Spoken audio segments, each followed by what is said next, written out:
44년을 함께 살아온 부부. 한 사람의 목숨이 위태로워질 때 진정한 사랑이 드러난다고 했습니다. 그런데 그것이 거짓이라면 어떨까요? 오늘 이야기는 한 여인이 마지막 남은 희망마저 버리고 결심한 그 슬프지만 당당한 이혼기의 기록입니다. 암 진단을 받은 순간부터 시작되는 이 이야기는 결코 감상적이지 않습니다. 오직 선택과 생존을 위한 투쟁의 기록일 뿐입니다. 그리고 이 이야기 속에서 우리는 묻게 됩니다. 배우자가 아플 때 우리는 정말 함께하고 있는가? 아니면 우리도 또 다른 박정환이 되고 있는 건 아닐까? 이 질문에 대한 답을 찾기 위해 우리는 이제 그 44년의 시간 속으로 들어가 봅시다. 나 살고 싶어. 68세의 이수키 씨. 남편 박정환 씨와는 24살에 결혼했습니다. 정략 결혼도 아니었고 연애 결혼도 아니었습니다. 중매로 만나 겨우 석 달간 연락한 사이에 결혼을 했습니다. 그렇게 시작된 부부 생활은 정확히 44년 3개월이 지났습니다.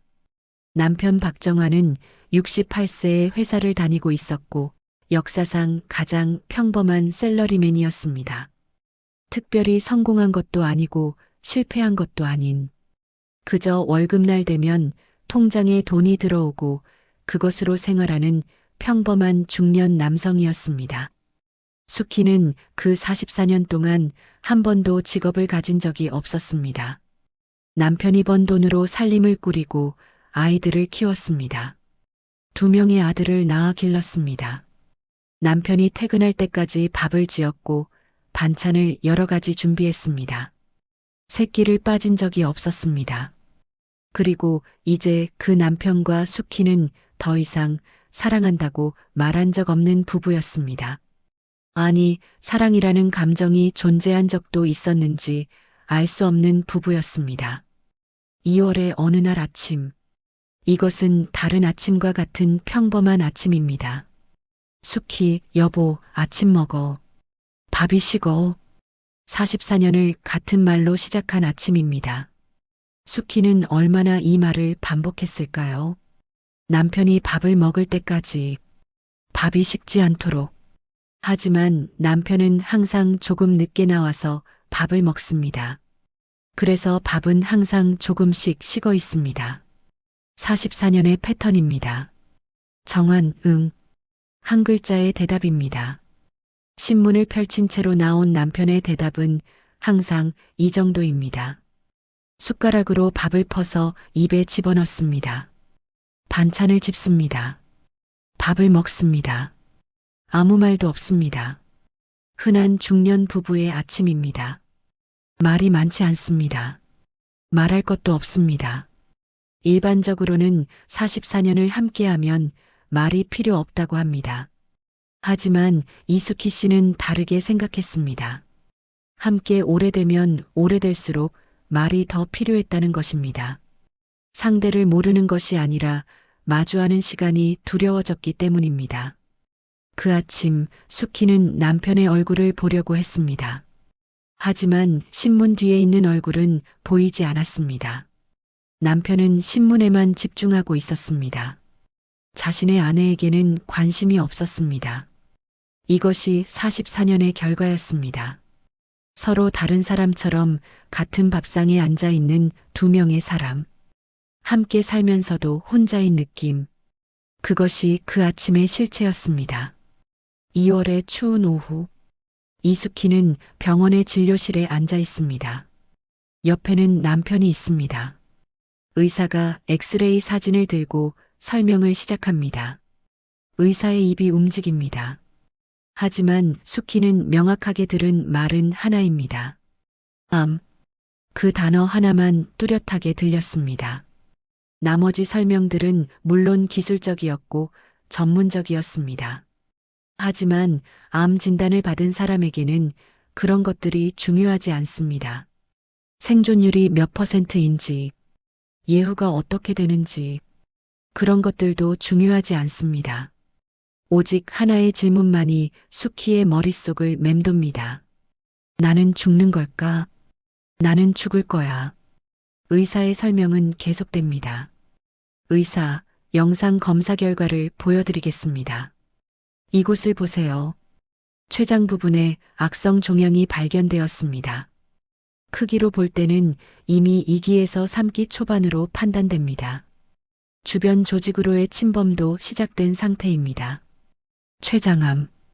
의료진이 명확하게 말하지 않았지만 생존율이 낮다는 것을 수키는 알고 있었습니다. 뉴스에서 들었고 드라마에서 봤고 인터넷에서 읽었습니다. 그 순간 44년의 기억이 한꺼번에 떠올랐다고 합니다. 남편과의 결혼식, 아이들의 탄생, 이사한 집들, 여름휴가, 그 많은 순간들이 모두가 자신의 삶이었고 모두가 이제 끝날 수도 있다는 생각에 휩싸였습니다. 수키, 그럼 살 수 있다는 건가요? 목이 메인 목소리로 물었습니다. 의사의 답변은 명확하지 않았습니다. 의사, 수술과 항암 치료를 병행해야 합니다. 지금 상태에서는 최선을 다하는 수밖에 없습니다. 생존율은 개인차가 있습니다. 개인차? 그 말은 무엇을 의미할까요? 다시 말해 확실하지 않다는 뜻입니다. 당신이 살 수도 죽을 수도 있다는 뜻입니다. 의료진의 입술이 움직이지만 수키는 더 이상 말을 듣지 못합니다. 병원의 벽이 보입니다. 천장에 불빛이 보입니다. 그리고 옆에 앉은 남편의 얼굴이 보입니다. 그 순간을 기대했던 걸까요? 남편이 자신의 손을 잡을 것을, 자신의 어깨에 손을 얹을 것을, 뭐라도 좋으니 자신이 혼자가 아니라는 신호를 보낼 것을. 하지만 남편은 의사의 설명을 끝까지 듣고 있었습니다. 자신의 아내가 죽어갈 수도 있다는 말을 들으면서도 병원 주차장에 차 안. 남편이 운전대를 잡습니다. 아내는 창밖을 봅니다. 서울의 저녁이 보입니다. 차들이 움직입니다. 사람들이 지나갑니다. 모두가 살아 있습니다. 평범하게 살아 있습니다. 신호등이 빨간불입니다. 남편은 멈춘 차 안에서 라디오를 틱 돌립니다. 라디오 목소리, 정부의 의료 정책이. 남편은 뉴스를 듣고 있습니다. 자신의 아내가 암이라고 진단받은 날, 남편은 뉴스를 듣고 있습니다. 수키는 조용히 말을 꺼냅니다. 수키, 여보. 정한, 응? 수키, 우리가 이겨낼 수 있을까? 그 질문 속에는 너무 많은 것이 담겨 있었습니다. 내가 살 수 있을까? 우리가 함께 이 병과 싸울 수 있을까? 당신은 내 곁에 있어 줄 거지. 당신은 나를 버리지 않을 거지. 그 모든 것이 담긴 질문이었습니다. 신호등이 초록불로 바뀝니다. 남편의 발이 악셀을 밟습니다. 정한, 지금은 암도 약이 많아서 잘 낫잖아. 그런데 너 보험은 충분히 들어뒀어? 그 한 문장으로 모든 것이 결정되었습니다. 아내가 던진 감정적인 질문에 남편이 답한 것은 경제적인 질문이었습니다. 보험, 돈, 비용, 아내의 생명이 아니라 재정 상황에 대한 걱정. 수키는 더 이상 아무것도 말하지 않습니다. 창밖을 봅니다. 서울의 밤이 어두워집니다. 그 순간 그녀는 깨달았습니다. 44년을 함께한 사람이 자신을 걱정하지 않는다는 것을, 아니, 더 정확하게는 자신이 아파하는 것을 불편해한다는 것을. 항암 치료는 지옥입니다. 세계보건기구도 인정할 정도로 가장 고통스러운 의료 행위입니다. 약이 혈관을 타고 들어올 때의 느낌, 구역질, 무기력감, 죽음에 가까운 두려움. 수키가 병원에 입원한 지 3일 후, 남편은 직장에서 바빴습니다. 퇴근 후 병원에 들렀습니다. 30분만. 흰 천으로 된 침대, 투명한 수액 튜브, 그 안에 빨간 액체. 그것이 암세포를 죽입니다. 하지만 정상세포도 함께 죽어나갑니다. 수키는 침대에 누워 있습니다. 머리는 약해져 있습니다. 얼굴은 창백합니다. 눈을 감고 있습니다. 남편이 들어옵니다. 정환, 몸은 어때? 인사도 아닌 묻는 말입니다. 안부도 아닌 상태 확인입니다. 수키, 힘들어. 자꾸 구역질이. 정환, 의사는 뭐라고 했어? 며칠 더. 수키, 아직 첫 차니까. 일주일. 아니, 이틀. 정확히. 수키는 남편의 얼굴을 봅니다. 걱정이 보입니까? 아니, 보이는 것은 짜증입니다. 자신이 입원해 있는 것이 남편에게는 불편함인 것 같습니다. 정환, 그동안 집에는 누가? 수키, 며느리가. 반찬을 만들어뒀어. 정환, 며느리가? 그럼 나는 뭐 먹어? 아내가 항암제를 맞으면서 구역질을 호소하고 있는데 남편의 걱정은 자신의 끼니입니다. 수키, 미안해. 내가 빨리 나가서. 정환, 아니 그게 뭐하는 소리야. 빨리 나올 수야 없지. 의료비 준비는 해뒀어? 월급만으로는 부족할 것 같은데. 너 있던 돈 꺼내야 하나? 정환은 자신의 아내가 죽어가고 있다는 것을 모르는 것 같습니다. 아니, 알면서도 모른 척하는 것 같습니다. 돈, 끼니, 불편함. 이것이 남편이 느끼는 것들입니다. 수키, 있던 돈이 많지는 않아. 보험으로 충당하고. 정환, 휴. 이게 벌써부터 한숨이 나온다. 수키는 침대 위에서 눈물을 흘립니다. 통증 때문인지 절망 때문인지 알 수 없는 눈물입니다. 아마도 둘 다인 것 같습니다. 남편은 휴대폰을 봅니다. 10분 더 있다가 가야겠다고 생각하는 것이 얼굴에 드러납니다. 항암 치료의 부작용은 낮보다 밤에 더 심합니다. 그 이유는 의학적으로 명확하지 않습니다. 하지만 많은 환자들이 증언합니다. 밤이 되면 고통이 가중된다고. 항암 치료를 받은 지 일주일이 지난 밤. 병원의 수액 냄새가 진동하는 밤. 밤 11시 58분. 갑자기 복부가 경련합니다. 수키는 일어나 욕실로 뛰어갑니다. 손잡이를 잡고 변기 앞에 무릎을 꿇습니다. 음식이 거의 없어도 구토는 나옵니다. 스스로를 비우려는 신체의 본능입니다. 몸은 자신을 죽이려고 합니다. 혹은 자신을 살리려고 합니다. 어느 것이 맞는지 알 수 없습니다. 침실에서 아내의 신음을 들은 남편이 일어납니다. 옆 침대가 아닙니다. 남편은 수키와 다른 침실에 있었습니다.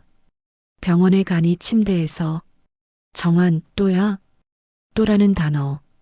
그 단어 속에는 짜증이 있습니다. 반복되는 일에 대한 피로가 있습니다. 남편이 욕실 문을 열고 섭니다. 아내가 구토하는 모습을 봅니다. 아내의 창백한 얼굴을 봅니다. 아내의 절망을 봅니다. 하지만 남편의 입에서 나오는 말은 정환, 조용히 해. 지금 몇 시인데. 나 일어났잖아. 내일 회사도 가야 되는데. 자신의 아내가 구토하고 있는데 그 아내를 걱정하는 것이 아니라 자신이 잠을 깬 것이 불편하다고 말합니다. 수키, 미안. 수키는 자신이 아픈 것을 사과합니다. 생명을 위협하는 질병이 자신의 잘못인 것처럼 사과합니다. 정환, 약은 먹었어? 약이라는 말. 그것이 남편이 할 수 있는 전부입니다. 약을 먹고 조용히 해라. 그뿐입니다. 정환, 응?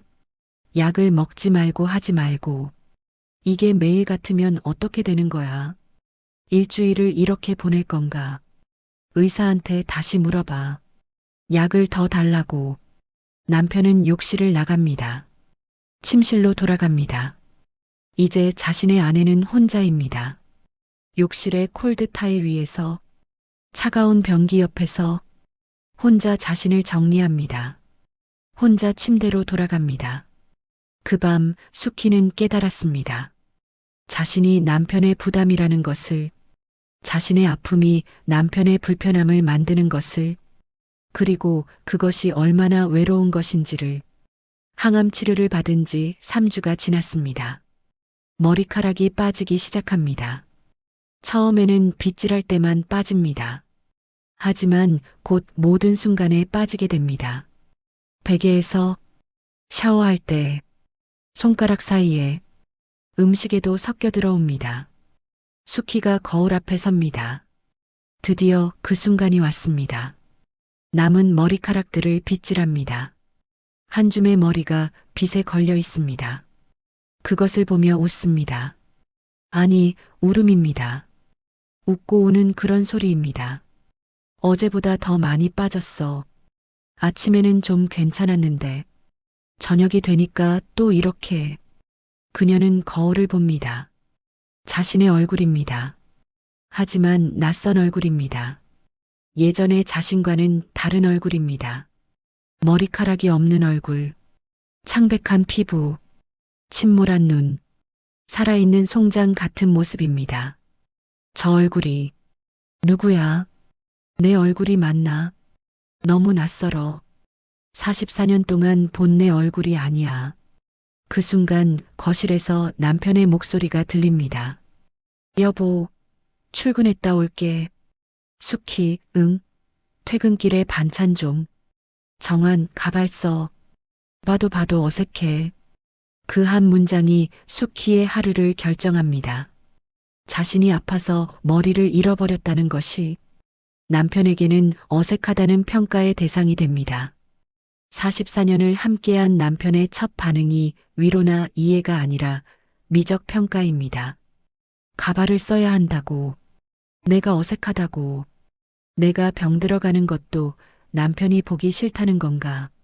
그럼 내가 이 모습으로 살아가면 안 된다는 건가? 내가 죽어가는데 아직도 외모를 신경 써야 한다고. 정말 그럼 나는 무엇인가? 아내인가? 아니면 남편을 위한 장식품인가? 항암 치료를 받은 환자는 음식을 거의 섭취하지 못합니다. 구역질, 무미각증, 음식 혐오증, 모든 것이 독처럼 느껴집니다. 수키가 준비한 밥과 반찬들은 그대로 식어갑니다. 정환이 회사에서 돌아옵니다. 밥상이 차려져 있습니다. 수키는 매일 이 시간까지 일어나서 밥을 합니다. 아파도, 피곤해도, 남편이 돌아올 때까지. 정환, 너? 생선인가? 생선을 쌌어? 수키, 응. 생선구이야. 몸에 좋으니까. 정환, 양념이 좀 많지 않나? 내 입맛이 자꾸 변하나? 아니면 네 손맛이 떨어졌나? 수키, 미안해. 다음엔 더 담백하게. 수키의 식욕은 없습니다. 하지만 남편의 식욕은 있습니다. 남편은 밥을 집고 반찬을 집고 먹으며 투덜거립니다. 정환, 근데 며느리는? 자기 남편 챙기는 것도 모자라서 시어머니까지 챙겨야 하나? 이게 무슨 형편이야? 요즘 며느리들은 다 이러나? 남편의 불만이 쏟아집니다. 흐르는 물처럼 멈추지 않고. 정환, 제 남편 밥은 챙길 수 있지 않나? 넌 이래도 되는 건가? 44년을 산 아내가 남편 밥도 못 챙기고. 수키, 여보. 며느리가 아이들도 많고. 수키는 변명합니다. 아니, 설명합니다. 왜 자신이 며느리를 챙기지 못하는가를. 하지만 그 설명은 남편의 귀에 들어가지 않습니다. 정환, 핑계야. 그냥 형편이 안 되는 거지. 가정의 기본조차 못하고 44년을 산 아내가 할 일도 못하고 이러면서 뭐해? 그 저녁 수키는 단 한 숟가락도 더 먹지 못합니다. 음식 때문이 아니라 남편의 말 때문입니다. 그녀의 몸이 음식을 받아들이지 못합니다. 거부합니다. 오직 눈물만이 내려옵니다. 그리고 그 눈물을 남편은 보지 못합니다. 또는 보지만 신경 쓰지 않습니다. 항암 치료 3개월 차. 의사는 수키의 심리 상태가 좋지 않다는 것을 알아챕니다. 항암 치료의 효과가 제한적인 이유 중 하나가 정신적 스트레스라는 것을 설명하기 위해 부부를 따로 불러 상담을 합니다. 의사의 사무실, 밝은 조명, 따뜻한 색감의 벽. 그런데도 차갑습니다. 의사는 두 부부를 봅니다. 남편과 아내 사이의 거리, 그들이 나누는 시선의 교집합이 없음을 알아챕니다. 의사, 수키 씨의 항암 지표가 조금 나아지고 있습니다. 이것은 좋은 신호입니다. 다만 심리 상태가 일반적인 환자에 비해 좋지 않습니다. 이것이 회복 속도를 늦출 수 있습니다. 의사의 말은 명확합니다. 수키의 심리 상태가 좋지 않다는 뜻입니다. 의사, 암 환자는 극도의 불안과 두려움 속에 있습니다. 이 시기에 배우자의 정서적 지지가 매우 중요합니다. 따뜻한 말 한마디, 함께 해준다는 확인. 이것만으로도 치료 효과가 크게 향상됩니다. 의사가 정환을 봅니다. 그의 얼굴을 봅니다. 정환은 팔을 마주보고 앉아 있습니다. 아내에게 등을 돌리듯이, 정환, 의료진이 해야 할 일은 약을 주는 것이지. 우리가 감정 치료를 하는 건가요? 정환의 말입니다. 차갑고 논리적이고 무정합니다. 의사, 환자의 정신 상태가 항암 치료에 영향을 미칩니다. 이것은 의학적 사실입니다. 심리 상담도 중요합니다. 하지만 가장 중요한 것은 가족의 지지입니다. 정환, 그걸 우리가 제어할 수 없잖습니까? 환자가 긍정적으로 생각하고 회복되고 싶어 하면 되는 것 아닌가요? 정환은 자신의 아내를 의료진과 협력하는 파트너로 보지 않습니다. 오히려 책임을 전가합니다. 환자가 열심히 낫기를 원해야 한다고, 자신이 할 수 있는 것은 없다고. 의사는 더 이상 설득하지 않습니다. 이런 유형의 환자 가족은 이미 교육 불가능하다는 것을 알기 때문입니다. 의사, 그렇다면 정기적으로 심리 상담을 받아보시고 약물 치료도 고려해 볼 수 있습니다. 상담실을 나가며 정환은 혼잣말을 합니다. 우리가 뭘 더 할 수 있다고 심리 상담을 하느냐고. 의료진의 책임이 이건가 하며. 수키는 조용히 뒤따릅니다. 이제 그녀는 남편을 설득하려는 노력을 멈춥니다. 더 이상 무의미하다는 것을 알았기 때문입니다. 항암 치료 4개월 차. 수키의 신체는 조금씩 회복되고 있었습니다. 하지만 그녀의 마음은 더 깊은 어둠 속으로 빠져들고 있었습니다. 그리고 그 어둠 속에서 무언가가 자랐습니다. 분노였고, 깨달음이었고, 결심이었습니다. 수키는 남편과 처음으로 직접 충돌하기로 결심합니다. 더 이상 참을 수 없습니다. 자신의 생각을 남편에게 전하기로 합니다. 정환은 신문을 읽고 있습니다. 뉴스를 들으며 TV를 봅니다. 수키, 여보 얘기 좀 하자. 정환 뭐?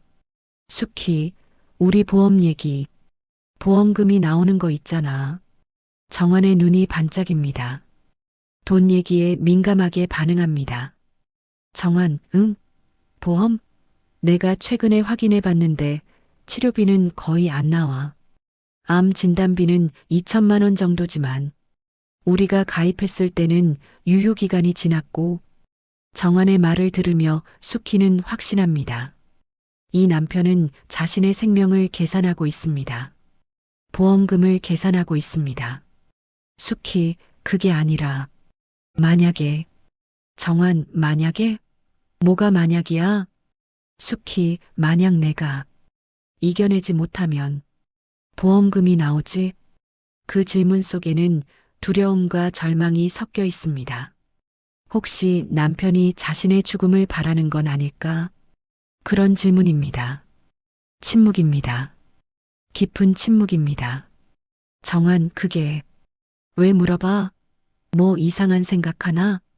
수키, 너 혹시 내가 죽기를 바라는 건 아니겠지? 그 말이 나오는 순간 정환의 얼굴이 화합니다. 정환, 뭔 소리야? 너 정신 차려. 아프면 그런 생각이 드나? 의사한테 말해. 심리 상담을 받아. 정화는 분노합니다. 아내의 의심에. 하지만 그 분노 속에는 진정한 슬픔이 없습니다. 오직 자신이 오해받았다는 생각만 있습니다. 숙희, 우리 처음에 만났을 때 기억해? 결혼할 때 나한테 뭐라고 했어? 정환, 지금 뭐 하는 거야? 과거 얘기? 숙희, 너는 나와 죽을 때까지 함께 하겠다고 했어.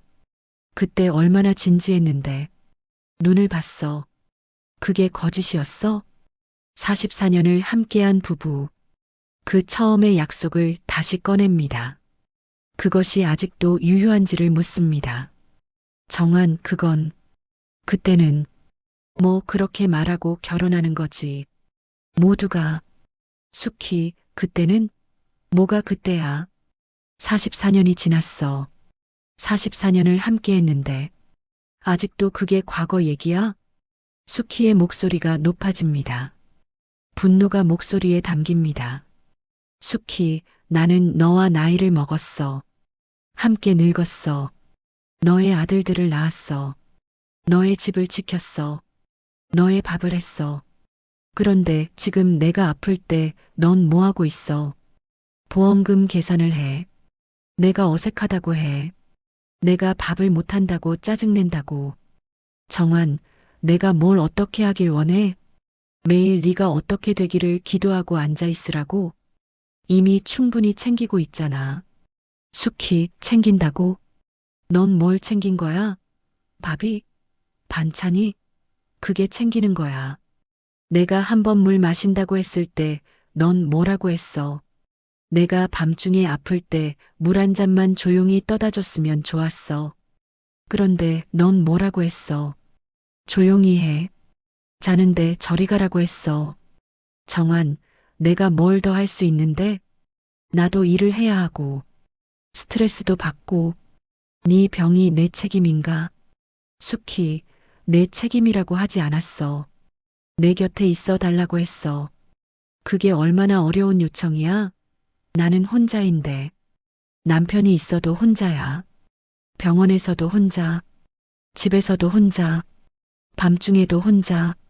숙희의 목소리가 떨립니다. 눈물이 흐릅니다. 숙희, 44년이 뭐였어? 우리 결혼이 뭐였어? 넌 내가 아무것도 아닌 것처럼 봐. 마치 내가 버거운 짐인 것처럼. 정환, 내가 여기 있잖아. 지붕도 있고 밥도 있고. 숙희, 지붕이? 밥이? 44년을 함께 산 아내가 죽어가는데 지붕이랑 밥이라고. 나한테는 남편이 필요했어. 나를 사랑해주는 남편이. 너처럼 계산하고 짜증내고 외면하는 남편이 아니라. 정환이 일어섭니다. 거실을 떠납니다. 침실 문을 3개 닫습니다. 그리고 그 순간 모든 것이 끝났습니다. 44년의 부부 관계가 그 문이 닫히는 순간 완전히 단절되었습니다. 그 밤 이후로 숙희의 마음이 변했습니다. 남편을 용서하려는 마음이 사라졌습니다. 변명해 주려는 마음이 사라졌습니다. 대신 새로운 감정이 자랐습니다. 자기 보호 본능입니다. 생존 본능입니다. 그녀는 은행 계좌를 확인했습니다. 결혼 초부터 남편 몰래 모아둔 돈이 있었습니다. 작은 금액이지만 명확한 의도로 모아둔 돈이었습니다. 혹시 모를 나를 위한 돈입니다. 항암 치료 5개월 차. 숙희는 변호사의 전화번호를 검색합니다. 화면을 켜고 음성을 낮추고 변호사와 첫 상담을 예약합니다. 변호사는 숙희의 경우를 설명해 달라고 합니다. 숙희는 말합니다. 44년을 함께 산 남편에 대한 이야기를 합니다. 암 진단을 받은 후에 남편의 행동을 설명합니다. 변호사는 정중하게 묻습니다. 혼인 파탄의 사유가 있는가? 학대는 없었는가? 불성실이 있었는가? 숙희는 답합니다. 심리적 학대, 무시, 방치, 모두가 있었다고 답합니다. 변호사는 진단서가 필요하다고 합니다. 치료 기록도 필요하다고 합니다. 수키는 모두 준비되어 있다고 말합니다. 항암 치료 6개월 차. 수키의 암 지표가 정상화되기 시작합니다. 의사는 의아해합니다. 심리 상태가 좋지 않았는데 왜 갑자기 회복이 빨라졌는가? 하지만 이유는 간단합니다. 수키가 이제 생존을 위해 싸우고 있다는 것입니다. 남편을 위한 생존이 아니라 자신을 위한 생존입니다. 이혼을 결심한 순간부터 수키의 몸이 치유되기 시작했습니다. 의사, 암 지표가 많이 낮아졌습니다. 예상보다 빠릅니다. 수키, 정말요? 의사, 예. 지금 추세라면 3개월 후에는 정상 범위에 들어갈 것 같습니다. 축하합니다. 수키의 얼굴에 미소가 떠오릅니다. 하지만 그것은 건강해진 것에 대한 기쁨이 아닙니다. 자신이 생존할 수 있다는 확신에 대한 기쁨입니다. 자신이 혼자서도 살아갈 수 있다는 확신입니다. 항암 치료 8개월 차. 수키는 퇴원했습니다. 집으로 돌아왔습니다. 하지만 예전의 집이 아닙니다. 남편이 있는 그 집은 이제 그녀의 집이 아니었습니다. 정환이 신문을 읽고 있습니다. 밥상이 차려져 있습니다. 하지만 수키는 밥상을 치웠습니다. 정환 여보, 남편이 부릅니다. 밥을 달라는 뜻입니다. 수키 앉으세요. 할 얘기가 있어요. 수키의 목소리가 다릅니다. 이제는 떨리지 않습니다. 차갑습니다. 수키, 나 이혼하려고 해요. 정환, 뭐라고? 수키, 44년을 함께 살았는데 아직도 모르겠어요? 우리는 부부가 아니었어요. 그냥 같은 집에 사는 두 사람이었어요. 나는 더 이상 그렇게 살고 싶지 않아요. 정환, 너? 잠깐. 뭐 갑자기. 아프니까 그런 생각이 드는 건가?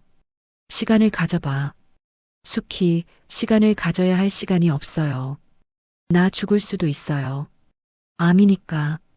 남은 시간이 확실하지 않아요. 그런데 나는 혼자라고 느끼면서 살고 싶지 않아요. 정환, 내가 뭔데? 내가 너를 혼자 뒀어? 내가 밥도 주고 지붕도 주고. 수키, 그래요. 밥도 주셨고 지붕도 주셨어요. 고마워요. 정말로. 하지만 그걸 갖고도 남아요.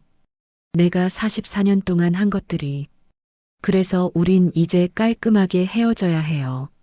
정환, 돈이 필요한 거야? 내가 줄 텐데. 수키, 돈? 많은 돈이 나올 거예요. 변호사가 그럴 거라고 했어요. 하지만 나는 돈이 아니라 제 삶을 원하는 거예요. 혼자인 제 삶을. 정환, 혼자? 이게 무슨... 정환은 이해하지 못합니다. 도대체 자신이 뭘 잘못했는지. 자신은 아내를 부양했고 밥을 주었고 집을 제공했습니다. 그것이 남편의 역할이라고 생각했습니다. 하지만 수키가 원했던 것은 그런 것이 아니었습니다. 그녀가 원했던 것은 손 한 번 잡아주는 것, 밤중에 물을 떠다 주는 것, 함께 한다는 말 한마디였습니다. 하지만 너무 늦었습니다. 이혼 절차는 생각보다 빨리 진행되었습니다. 법원은 여성의 편에 섰습니다. 암 진단 후 남편의 행동들이 명확한 혼인 파탄의 사유였기 때문입니다. 재산 분할도 수키에게 유리했습니다. 44년 동안 한 가정일의 가치가 인정된 것입니다. 이혼 후 1개월, 수키는 새로운 집으로 이사했습니다. 작은 원룸입니다. 햇빛이 잘 드는 방입니다. 그녀 혼자를 위한 공간입니다. 언니가 옆에서 짐을 정리하는 것을 돕습니다. 언니, 여기 햇빛도 잘 들고 참 좋네. 너 여기서 잘 지낼 것 같아. 수키, 그런 것 같아. 처음으로 이렇게 편한 적이 있나 싶어. 마치 새로 태어난 것처럼. 언니, 후회 안 해? 언니가 묻습니다. 결혼한 아래 동생이 혼자가 되어 이렇게 살아가는 것이 후회스럽지 않으냐고. 수키, 아니. 이제 후회하고 싶어도 너무 늦었어. 그리고 이건 후회할 선택이 아니야. 이건 자기 보존이야. 자신을 구하는 거야. 언닌 잘했어. 정말 잘했어. 더 일찍 했으면 좋았겠지만, 이제라도 했으니까 다행이야. 수키는 창문 밖을 봅니다. 서울의 거리가 보입니다. 사람들이 지나갑니다. 모두 자신의 삶을 살아가고 있습니다. 이제 그녀도 그렇게 살 것입니다. 자신의 삶을 살아갈 것입니다. 이혼 후 1년. 수키의 암지표는 완전히 정상화되었습니다. 의사는 정기 검진만으로도 충분하다고 말합니다. 그녀는 살아남았습니다. 병과의 싸움에서도 이겼고, 혼인 관계와의 싸움에서도 이겼습니다. 검진을 마친 수키가 병원을 나옵니다. 혼자입니다. 하지만 혼자라는 것이 외로움이 아닙니다. 자유입니다. 휴대폰에 문자가 옵니다. 아들로부터입니다.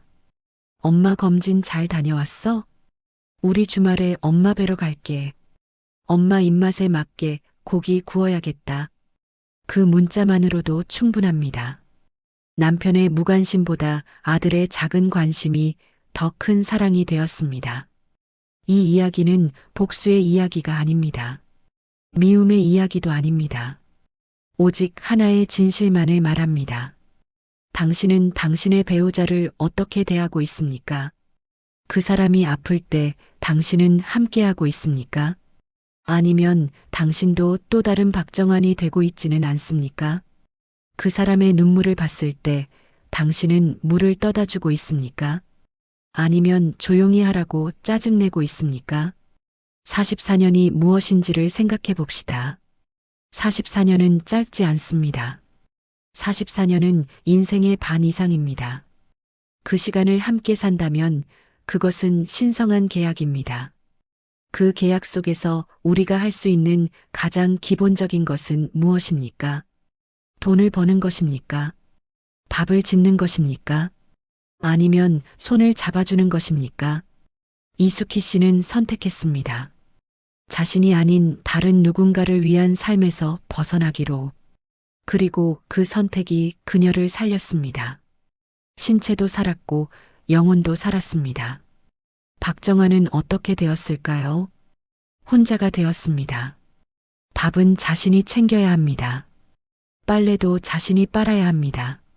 아들들은 아버지를 보러 가지 않습니다.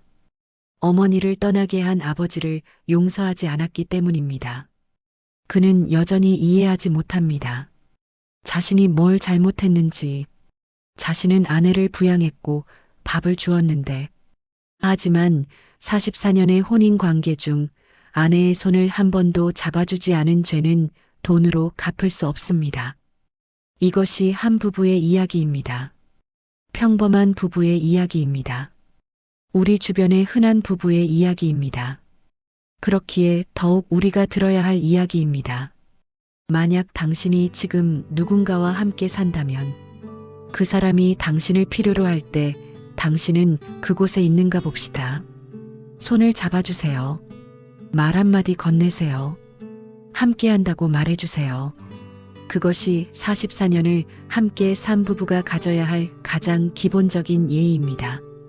이 이야기의 주인공 이수키 씨는 이제 행복합니다. 혼자이지만 자유롭습니다. 외로움으로 자신을 돌볼 시간이 많습니다. 그리고 그것만으로도 충분합니다. 시청해주셔서 감사합니다. 하루 일과 잘 보내기 도도일과였습니다.